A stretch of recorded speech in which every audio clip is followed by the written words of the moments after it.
Gollapalli reservoir చుట్టూ నడుస్తున్న political గోల తెలంగాణలో రీసౌండ్ చేస్తోంది. కాంగ్రెస్ ప్రభుత్వం కమిషన్లకి కకృతి కోసమే గొల్లపల్లి రిజర్వాయర్ కడుతోందని బీఆర్ఎస్ బగ్గుమంటుంటే, రిజర్వాయర్ నిర్మించకుంటే రైతులకి ఆత్మహత్యలే శరణమని కాంగ్రెస్ కౌంటర్ అటాక్ కి దిగింది.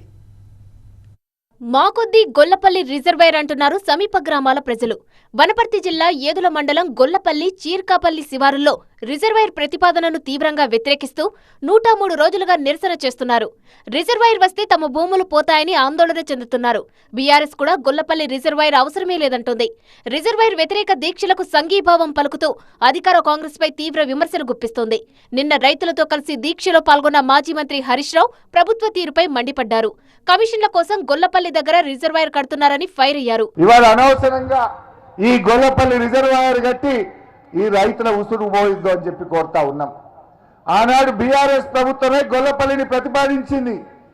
కానీ ఎప్పుడైతే ఏదుల పూర్తయిందో, ఏదుల పూర్తయిన తర్వాత మెమో నంబర్ 7871 డేటెడ్ 29/2018 నాడే గొల్లపల్లి రిజర్వాయర్ అవసరం లేదు, ఏదుల నుంచే నీళ్లు బారుతాయని ఆనాటి ప్రభుత్వం నిర్ణయం తీసుకున్నది. గొల్లపల్లి రిజర్వాయర్ కట్టొద్దనడం కరెక్ట్ కాదంటోంది కాంగ్రెస్ ప్రభుత్వం. బీఆర్ఎస్ హయాంలో ప్రాజెక్టులను కాసుల కోసమే కట్టారా అని మంత్రి జూపల్లి కృష్ణారావు ఆగ్రహం వ్యక్తం చేశారు. రిజర్వాయర్ కడితేనే రైతులకు మేలు జరుగుతుందన్న జూపల్లి, బీఆర్ఎస్ ఈ విషయాన్ని కావాలనే రాజకీయం చేస్తుందన్నారు. పాలమూరు ప్రాజెక్ట్ ఏమంటాడు, గొల్లపల్లికి అవసరం లేదు, ఆల్రెడీ ఏదుల రిజర్వాయర్కి వెళ్ళి నీళ్లు ఇస్తామని అన్నాడు. ఏదుల రిజర్వాయర్ అంటే పాలమూరు లిఫ్ట్. పాలమూరు లిఫ్ట్ 12 లక్షల ఎకరాలు, 90 టీఎంసీ. ఈ 12 లక్షల ఎకరాలకు మీరు కట్టిన రిజర్వాయర్ 60 టీఎంసీ.